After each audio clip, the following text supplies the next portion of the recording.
Seja bem-vindo, Romeiro. Monte do Galo, localizado no município potiguar de Carnaúba dos Dantas, microrregião sertaneja do Seridó, tem sido palco das mais diversas manifestações de fé e devoção por parte das gentes que a ele acorrem desde o início do século XX. Foi inaugurado em 25 de outubro de 1928, sendo atualmente conhecido como ponto turístico da cidade para religiosos, devotos e turistas. Segundo a tradição oral, nas primeiras décadas de 1800, os vaqueiros da fazenda Baixa Verde, que pertencia ao Major Antônio Dantas, enquanto cuidavam do gado nas proximidades da região do Serrote Grande, escutaram o cantar de um galo vindo do topo do serrote. Isso os deixaram assustados porque não havia habitantes nas proximidades. A notícia do misterioso fato logo se espalhou. E o Serrote Grande, que era a serra, passou a ser conhecido como Serrote do Galo. Mas hoje está feliz, homem de muita fé em nosso Senhor e muito humilde. Outro acontecimento contribuiu mais ainda para que a população acreditasse que alguma coisa de divino existia naquele monte. Segundo consta, uma cabra pulou do cume do serrote sem sofrer nenhum dano em consequência da queda. Apesar desses animais terem certa familiaridade com locais íngremes e pedregosos, os 115 metros de altura do Serrote do Galo eram altura considerável. Esses dois acontecimentos foram suficientes para os nativos passarem a considerar o Serrote como um monte santo. A história de uma devoção. As origens históricas do santuário têm a ver com a devoção particular do senhor Pedro Alberto, para quem Nossa Senhora das Vitórias operou um milagre. Segundo contam Pedro Alberto Dantas, nascido em 1878 e falecido em 1960, morava com sua família no sítio Xique-Xique. No início do século XX, durante o ciclo da borracha, partiu para a região norte com esperança de melhorar de vida. Trabalhando entre o Pará e o Amazonas, ladeando as margens do rio Purus, foi acometido de berebere.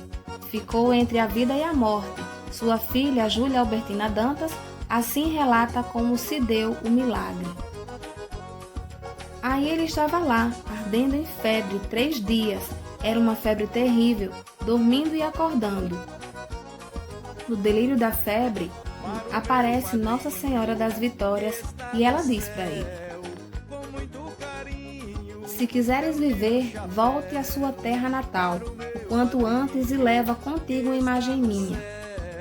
E ele pergunta: quem é a senhora? Ela responde: eu sou a Nossa Senhora das Vitórias, sua protetora. Cessada a grande febre e revigoradas as forças, Pedro Alberto resolveu voltar para sua terra natal. Antes passou em Belém, onde comprou a imagem de Nossa Senhora das Vitórias. Embarcou no navio da Lloyd para Natal, de onde seguiu para o Seridó em um cavalo, conduzindo a imagem de Nossa Senhora na cangalha de um jumento.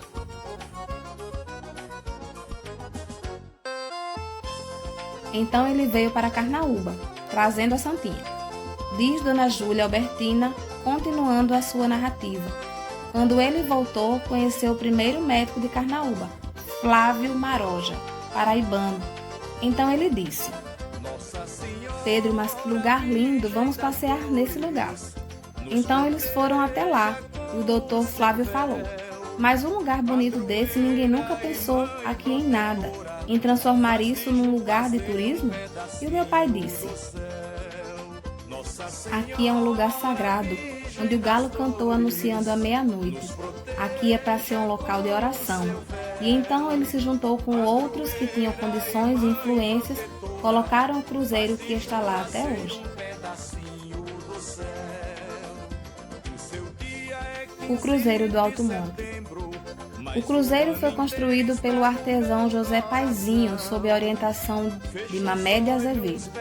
A obra religiosa foi assumida pelo senhor Pedro Alberto Dantas, previsto para ser inaugurado no dia 27 de setembro de 1928. A data teve de ser adiada devido a uma grande tempestade ocorrida no dia. Na nova data marcada, dia 25 de outubro do mesmo ano, o cruzeiro foi bento pelo padre Bianor Emílio Aranha, que celebrou na ocasião a primeira missa.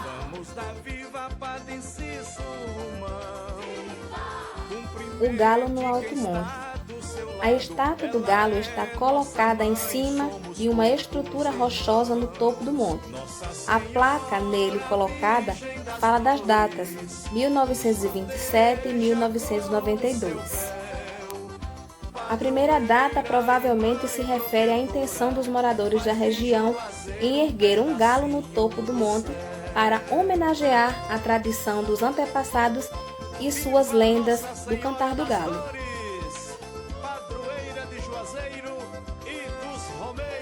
Na subida até o topo do monte foram erguidas as 14 estações que retratam a Paixão de Cristo. A inauguração dessa via sacra ocorreu no ano de 1957.